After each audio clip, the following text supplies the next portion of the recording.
और ऐसे में बड़ा सवाल ये कि जेडीयू का क्या होगा, उसके अस्तित्व को लेकर जो तमाम सवाल खड़े हो रहे हैं। क्या हलचल इस वक्त जेडीयू में, क्योंकि सौरभ भी हमारे साथ लगातार बने हुए हैं। सौरभ।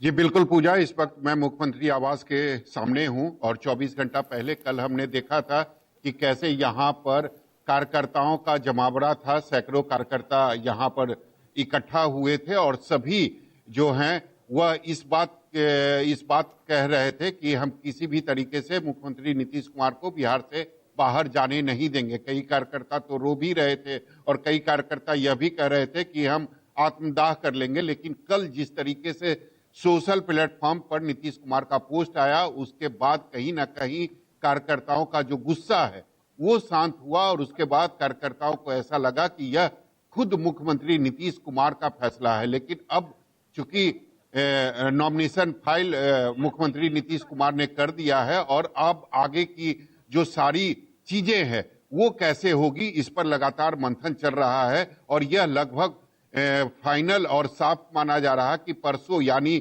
रविवार को मुख्यमंत्री के जो बेटे निशांत कुमार हैं उनकी जदयू में एंट्री होगी। उसके बाद एक बड़ी मीटिंग पार्टी के अंदर रखी जाएगी जिसमें तमाम जो विधायक हैं वो मौजूद होंगे और उनके सामने यह बातें की जाएगी कि आखिर निशांत कुमार की भूमिका क्या होगी। तो ये लगभग तय माना जा रहा है कि इस बार बीजेपी के कोटे का ही कोई नेता जो है वह मुख्यमंत्री की कुर्सी पर बैठेगा और 2 डिप्टी सीएम का जो पद है वह जदयू के खाते में आएगा। तो उसमें यह भी चर्चा काफी तेज है कि एक डिप्टी सीएम का जो पोस्ट होगा वह निशांत कुमार के लिए होगा और दूसरा जो डिप्टी सीएम का पोस्ट होगा उसमें विजय चौधरी जाएंगे, क्योंकि विजय चौधरी जदयू के वरिष्ठ नेता हैं। वो निशांत कुमार के साथ रहेंगे, उनका एक लंबा अनुभव है, उन्होंने नीतीश कुमार के साथ काम किया है। तो अगर 2 डिप्टी सीएम का पोस्ट जदयू के अंदर आता है तो पहला नाम निशांत कुमार और दूसरा नाम विजय चौधरी का होगा। और अगर आप समीकरण के हिसाब से भी अगर आप पूजा देखें तो अभी जो समीकरण है बिहार में जातीय समीकरण है, उसमें अगर आप देखेंगे तो नीतीश कुमार मुख्यमंत्री हैं जो कुर्मी जाति से आते हैं, 2 डिप्टी सीएम हैं, एक सम्राट चौधरी जो कुशवाहा जाति से आते हैं और दूसरे डिप्टी सीएम हैं विजय सिन्हा जो भूमिहार जाति से आते हैं।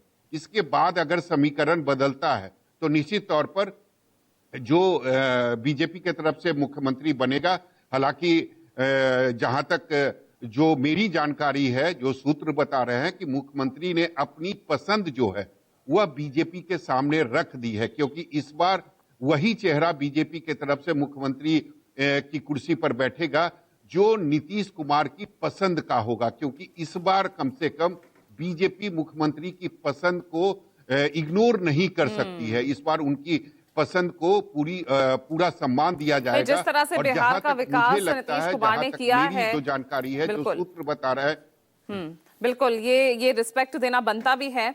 और हमारे साथ जो खास मेहमान जुड़ गए, एक बार परिचय। हाँ, बोले सौरभ। पूजा, मैं अपनी बात पूरी कर लूं। पूजा, मैं ये कह रहा हूं कि मुख्यमंत्री ने अपनी पसंद जो है वो बीजेपी के सामने रख दी है। और मेरे जो सोर्स बता रहे हैं, सम्राट चौधरी के नाम पर मुख्यमंत्री नीतीश कुमार ने मुहर लगाई है। और जिस समीकरण की बात मैं कर रहा था वही मैं आपको दोहरा रहा हूं कि अगर सम्राट चौधरी मुख्यमंत्री बनते हैं तो कुशवाहा जाति से वो आते हैं और उसके बाद 2 डिप्टी सीएम, एक निशांत कुमार बनेंगे जो कुर्मी जाति से आते हैं और एक विजय चौधरी बनेंगे जो भूमिहार जाति से आते हैं। तो जो समीकरण अभी है वही समीकरण रह जाएगा, उसमें कुछ बदलाव नहीं होगा। और उसी के वो इसलिए कहा जा रहा कि जो वोट बैंक है नीतीश कुमार का वो छिटके नहीं, वो नीतीश कुमार के साथ, एनडीए के साथ रहे। इसीलिए इस समीकरण पर सभी जो नेता हैं वो काम करना शुरू कर दिए। चलिए ठीक है, तो समीकरण जो है आपने बहुत हद तक क्लियर भी कर दिया है और देखना होगा कि कब तक जो है इस पर स्थिति साफ हो जाएगी।